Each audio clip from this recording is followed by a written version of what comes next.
अब तो सिर्फ 3 कारोबारी सत्र बचे हैं उस वोट ऑन अकाउंट, उस इंटरिम बजट। वो शुक्रवार को इसी हफ्ते बजट का अनाउंसमेंट आना है, तो ग्लूड रहे। और उससे पहले मार्केट्स में एक्शन भी बढ़ता हुआ। कल आपको याद होगा दबाव के साथ हफ्ते की शुरुआत हुई थी, 1% की कमजोरी थी सेंसेक्स और निफ्टी में। और आज भी कंसोलिडेशन, साइडवेज मूवमेंट का दिन लग रहा था, लेकिन पिछले 45 मिनट से 1 घंटे में देखिए किस तरह का दबाव माउंट होता हुआ भारतीय बाजारों में।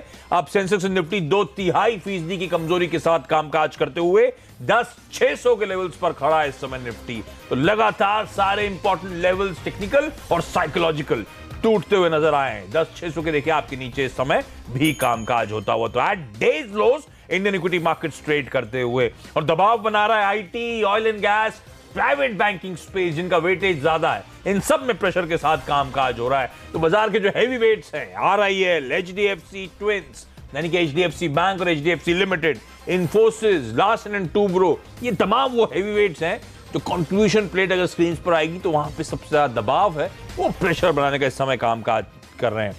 खरीदारी कहां हो रही है? सिलेक्टिवली सरकारी बैंक्स में आज सरप्राइजिंगली बाइंग आती हुई, फार्मास्यूटिकल्स और कंजम्पशन। तो बजट से पहले वो सरकारी बैंक के होप जागते हुए, कल एफएम के साथ जो बैठक हुई थी उसके बाद खास तौर पे कंजम्पशन थीम को लेकर स्ट्रीट वैसी बुलिश है, क्योंकि बजट शायद कुछ पॉपुलिज्म का डोज या ओवरडोज वहां पे देखने को मिले। इस होप में वो पॉकेट्स आउट परफॉर्म करती हुई। चलिए, बाजार में कोई भी एक्शन हो तो लौटूंगा। अच्छी बात यह है कि हम रिटेल के लिए दिक्कत थी, कल मिड कैप स्मॉल कैप भी 2-2% टूटे थे। आज एटलीस्ट मिड कैप फ्लैट इस समय कामकाज करता हुआ, स्मॉल कैप में 1/4% के आसपास की कमजोरी है। तो कल जैसा तगड़ा क्रैक नहीं है, लेकिन आज लार्जली इंडेक्स रिलेटेड स्टॉक्स की थोड़ी सी ज्यादा पिटाई या प्रॉफिट टेकिंग वहां पे देखने को मिल रही है।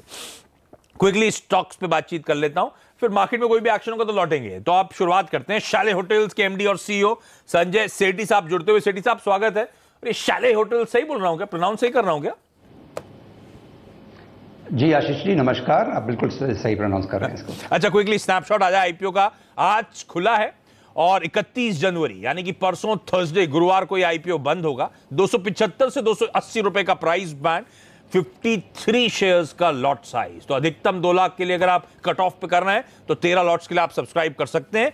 ये बेसिक डिटेल्स और स्नैपशॉट है। डिटेल्स बाकी प्रोड्यूसर साहब आप लोग का आपकी स्क्रीन पे दिखाते रहेंगे। तो सबसे पहले तो सेठी साहब, मैं कंपनी के बारे में पढ़ रहा था कि ओनर डेवलपर है 5 हाई एंड होटल प्रॉपर्टीज की इंडिया में। मुझे पहले तो कामकाज समझाएं, ये शैले होटल दरअसल करती क्या है?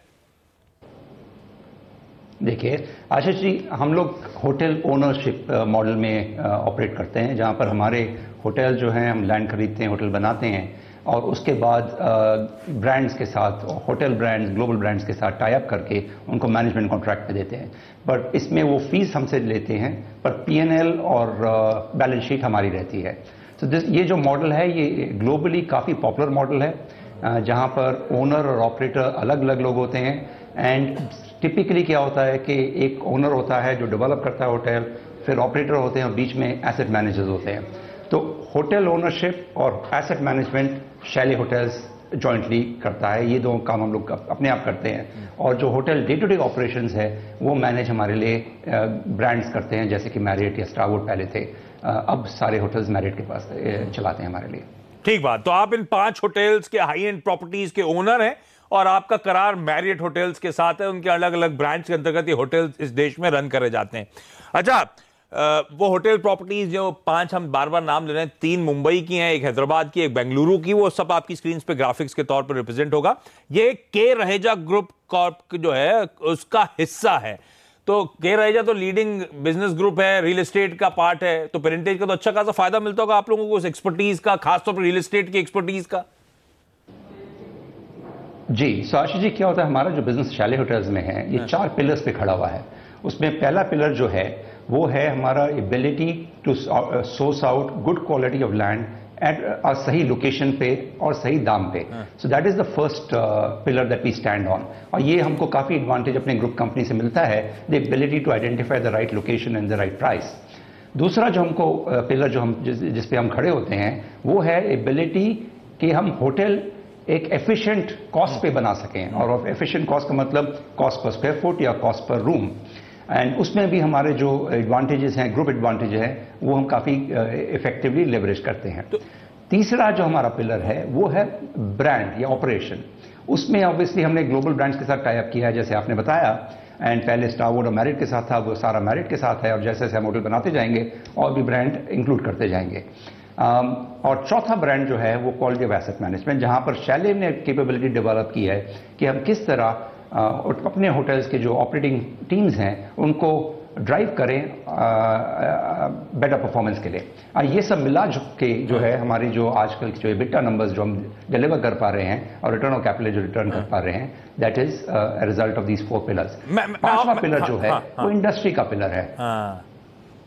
और वो इंडस्ट्री का पिलर जो मेरा मतलब ये हुआ कि इंडस्ट्री किस साइकिल पे है आज। सो इंडस्ट्री हैज सीन कुछ लंबी डाउन साइकिल रही इंडस्ट्री के लिए 2008 से 2015 तक, बट 2015 से जो रिवाइवल शुरू हुआ है वो बहुत स्ट्रॉन्ग रिवाइवल है। एंड ऑक्यूपेंसीज 2015 से कंटिन्यूसली बढ़ रही हैं, अभी भी काफ़ी हेडरूम है ऑक्यूपेंसीज बढ़ने के लिए, और अब रेट्स बढ़ने भी शुरू हो गए हैं। तो ये दोनों जो कॉम्बिनेशन है ऑक्यूपेंसीज और रूम रेट का जो रेफआर में रिजल्ट करता है, वो डबल डिजिट ग्रोथ में जो ग्रो कर रहा था वो बहुत हेल्दी ग्रोथ रेट है। अच्छा, ये जो रहेजाज के साथ, क्योंकि रहेजा ग्रुप एंटिटी है, आप कह रहे हो एक्सपर्टीज का फायदा मिलता है रियल एस्टेट वगैरह के लिए, तो ये आर्म्स लेंथ पे होता है? आप अपनी खुद लैंड ढूंढते हैं, आइडेंटिफाई करते हैं, प्रोक्योर करते हैं, खड़ी करते हैं, या फिर रहेजाज करते हैं और फिर ये ट्रांसफर होती है प्रॉपर्टी आपके पास? ये रिलेशनशिप कैसे वर्क करता है? नहीं, तो देखिए, अगर आप देखें, हाँ जी, देखिए हमारे जो 4-5 होटल हैं, पवई वाला जो है वो शैले होटल्स में खरीदा गया था, पूरा लैंड 15 एकड़ का, तो शैले होटल्स का लैंड है। सिमिलरली उसके बाद जो वेस्टर्न हैदराबाद में था वो शैले के नाम पे खरीदा था, शैले नहीं खरीदा था। फिर उसके बाद मैरिट बैंगलोर में मैग्ना ने खरीदा था, एक कंपनी थी हमारी ग्रुप कंपनी, उसने खरीदा था, वो मर्ज होकर शैले के अंदर आ गई है, उससे वो होटल ट्रांसफर हुआ। और JW मैरिट सहार जो एयरपोर्ट के पास है मुंबई में, वो भी शैले होटल्स ने खरीदा था, करीब 10 साल पहले एक इंडियन होटल कंपनी से खरीदा था हमने। अच्छा, ये जो मैरिट के साथ तो आप ज्यादातर लैंड जो है शैले होटल्स में खरीदे गए। ओनर आप में, ऑपरेटर मैरिट है आपके केस में, क्योंकि आपके सारे करार मैरिट के ब्रांड्स के अंतर्गत हैं। तो ये करार जो होते हैं, कॉन्ट्रैक्ट जो होते हैं मैरिट के साथ, कितने समय के लिए होते हैं इनके? ये कब ड्यू है रीनेगोशिएशंस के लिए? कब ड्यू है आप लोग वापस टेबल पे बैठेंगे?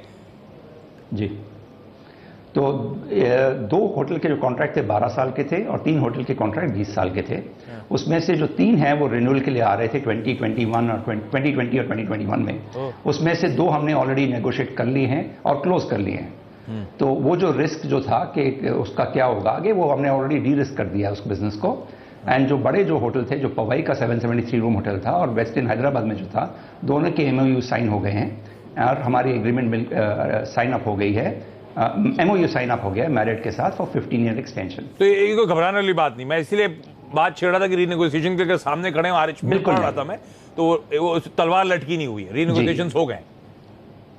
नहीं सर, इनफैक्ट अगर आप देखें आशीष जी, तो DRHP में हमने ये रिस्क फैक्टर्स में डाला था, बट RHP में देखें तो हमने MOU का जिक्र किया वहां पर कि हमने ये MOU साइन कर लिए। अच्छा, जब आप कहते हैं P&L और बैलेंस शीट शैले होटल्स की, आप उनको फीस देते हैं मैनेज करने के लिए उन प्रॉपर्टीज को, तो अंदाजन कितनी फीस चार्ज होती है, ये डिस्क्लोज करी जा सकती है क्या? और रीनेगोशिएशन के लिए जब आए थे तो कुछ इंक्रीमेंटल फीस देनी पड़ी क्या? ओके, तो देखिए 2-3 तरह की फीस होती हैं अगर देखा जाए तो। एक तो ब्रांड मैनेजमेंट बेस मैनेजमेंट फी होती है, जो कि certain percentage of top line होती है। इंडस्ट्री एवरेज करीब 2% के आसपास है उसका। मैं अपनी फीस नहीं डिक्लेयर करना चाहूंगा बिकॉज उसमें कॉन्फिडेंशियली एग्रीमेंट है। दूसरी फीस जो होती है वो उसको कहते हैं इंसेंटिव फी, और इंसेंटिव फी को इंसेंटिव फी इसलिए कहते हैं क्योंकि वो प्रॉफिट से कनेक्टेड होती है, ग्रॉस ऑपरेटिंग प्रॉफिट से। तो वो ग्रॉस ऑपरेटिंग प्रॉफिट का सर्टेन परसेंटेज होता है। इंडस्ट्री स्टैंडर्ड उसका 6 से 7% के बीच में है। कुल मिला के अगर आप एवरेज लें और अगर कहें कि 45% ऑपरेटिंग प्रॉफिट है, तो मिला के करीब 5-5.5% फीस हो जाती है ब्रांड्स के लिए। मैं आपको डिटेल्स नहीं दे पा रहा हूं, बट यस, फीस हमारी भी जो है इसी रेंज में है। हम लोग ने जो अभी नए कॉन्ट्रैक्ट्स जो कंक्लूड किए हैं उसमें 2 चीज़ें हुई हैं। एक तो हमने जो कॉन्ट्रैक्ट है ये 15 साल का किया, 20 साल की जगह। दूसरी चीज़ जो है, हमने ब्रांड जो है पवई का जो रेनेसांस होटल था उसको हमने अपग्रेड करके वेस्टर्न किया है। ये हो गया डन ना? ये RHP में मेंशन था। हाँ, जी, तो वो मैंने मेंशन किया हुआ है, हमने मेंशन किया आरएचपी में, एमओयू में। एंड फीस में भी जो थोड़ा बहुत बेनिफिट मिलेगा बहुत थोड़ा है, बट वो हम लोग का देखिए, अगर ब्रांड हमको 10% बढ़ा रेवेन्यू बढ़ा सकता है, हम लोग आधा परसेंट पौना परसेंट बिल्कुल ठीक है, नहीं बिल्कुल, बहुत माँ की ब्रांड्स हैं, ठीक है। तो मैं पढ़ रहा था, मैं पूछने भी वाला था आपसे कि रेनेसांस पवई जो चमकता रहता था वो वेस्टर्न पवई शायद आपको देखने को मिले, जो मुंबई में रहते हैं वो समझेंगे मैं क्या कह रहा हूँ। अच्छा, एक कंसर्न, जब आप लोग ओनरशिप आपकी ऑपरेटर कोई और, तो आपके पियर्स मार्केट प्लेस में जो ओनरशिप भी रखते हैं, ब्रांड भी खुद ही होल्ड करते हैं, Indian hotels, lemon tree, EIH, लंबी लिस्ट है ऐसे प्लेयर्स की। अब आपके साथ रीनेगोशिएशन का वो रिस्क रहता है, कितना बड़ा कंसर्न है स्टेक होल्डर्स के लिए कि आप ओन करते हैं प्रॉपर्टी को, ऑपरेट नहीं करते? देखिए, कॉन्ट्रैक्ट्स, पहली बात तो ये कि कॉन्ट्रैक्ट्स लंबे लॉन्ग टर्म होते हैं, शॉर्ट टर्म कॉन्ट्रैक्ट्स नहीं होते हैं। तो और अभी हमने रिन्यू कर दिए जो आने वाले थे, तो अब 15 साल के लिए तो और ये रिन्यू नहीं होने वाले। दूसरी बात ये कि एक्चुअली अगर ग्लोबली देखें तो मॉडल जो वर्क करता है वो एसेट ओनरशिप अलग और ऑपरेशंस अलग, ऑपरेटर अलग का मॉडल ही वर्क करता है ग्लोबली। ये ग्लोबली स्टैंडर्ड है। आप अगर दुनिया की सबसे बड़ी चेंज देख लें, चाहे वो मैरिट हो, हायत हो, इंटरकॉन्टिनेंटल हो, हिल्टन हो, एकोर हो, ये सब ने क्या किया है, अपने होटल जो ओनरशिप जो थी वो सब बेच के किसी रीट में या कहीं और किसी और बायर्स को दे दी है। और वो लोग प्योर ऑपरेटिंग प्ले में बिलीव करते हैं। इसमें क्या है, कॉन्फ्लिक्ट ऑफ इंटरेस्ट भी कम रहता है। मैं आपको ये बताऊं, आज अगर मेरे पास कोई इंडियन या ऐसा ब्रांड आए जिसके अपने होटल्स भी हैं उसी मार्केट में, और कहे कि आपका होटल हमको दे दो चलाने के लिए, तो एक कॉन्फ्लिक्ट ऑफ इंटरेस्ट रहेगा कि अगर मैं उनको दे दूं अपना होटल और उसी मार्केट में उनका भी होटल हो, तो वो किस होटल को ज्यादा प्रेफरेंस देंगे। So from that perspective I think ये प्योर एसेट ओनरशिप और प्योर ऑपरेटिंग मॉडल जो है is the best model to operate with. अच्छा, आपके आरएचपी में today if you look at it, मैरिट जी, सॉरी, आपके आरएचपी में वो आप एक रेजिडेंशियल प्रोजेक्ट डेवलप कर रहे थे बेंगलुरु में, जिसको लेकर HAL के साथ इशू हुए, NOC, ये रेजिडेंशियल प्रोजेक्ट क्यों डेवलप करा जा रहा था जी? और अब क्या स्थिति है? वो HAL से परमिशन नहीं मिली है, फ्लैट बेच दिए गए हैं, हाइट रिड्यूस करने की बात है, क्या अपडेट है सर? आशीष जी, मैं आपको ये clearly, I am glad you asked this question, it gives me a chance to clarify. ना, ये जो रेजिडेंशियल प्रोजेक्ट था हमने कुछ साल पहले शुरू किया था, एंड उस टाइम जो था हमारा कोई पब्लिक जाने का कोई इंटेंशन नहीं था, तो ये प्राइवेट कंपनी थी। तो उस टाइम शुरू में it was suppose to be a hotel, फिर वो होटल की मार्केट सेंट्रल बैंगलोर में was not very good in Koramangala area, तो इसको कन्वर्ट करके रेजिडेंशियल बना दिया गया था। सारे अप्रूवल्स आ गए थे। अप्रूवल्स आने के बाद HAL जो है उनको अथॉरिटी दी गई फाइनल रिव्यू करने के लिए, और काफ़ी टाइम बाद जब ये प्रोजेक्ट काफ़ी बन चुका था, उन्होंने NOC रिवोक किया, सेइंग कि ये 17 फ्लोर तक नहीं हो सकता, ये खाली 10 फ्लोर तक हो सकता है ना। जहाँ तक कि बायर्स की बात है, कोई भी बायर की लिटिगेशन नहीं है। Every buyer there is no problem with the buyers. जो बायर्स जाना चाहते थे उनको हमने मार्केट रेट, इंटरेस्ट रेट्स पे करके उनको एग्जिट ऑप्शन दिया था। जो जाना चाहते थे वो चले गए, बाकी जो है उनको हम कॉम्पेंसेशन दे रहे हैं मंथली बेसिस पे। तो ये रेजिडेंशियल जो विंग है ये Chalet होटल्स का हिस्सा है?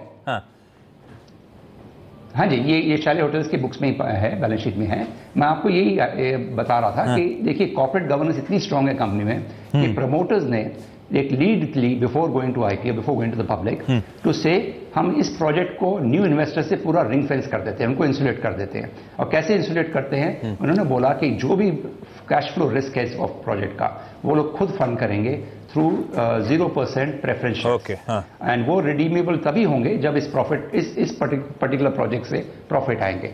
तो ये लोग till the extent required, they will fund the complete cash flows of this project from now onwards. In fact, from June last year. In fact, they have already put in 51 crore rupees towards that. अच्छा सेठी साहब, हमको 2020 खेलना पड़ेगा। मुझे काफी सारे सवाल पूछने हैं जिनके जवाब आपसे चाहिए और समय नहीं है मेरे हाथ में।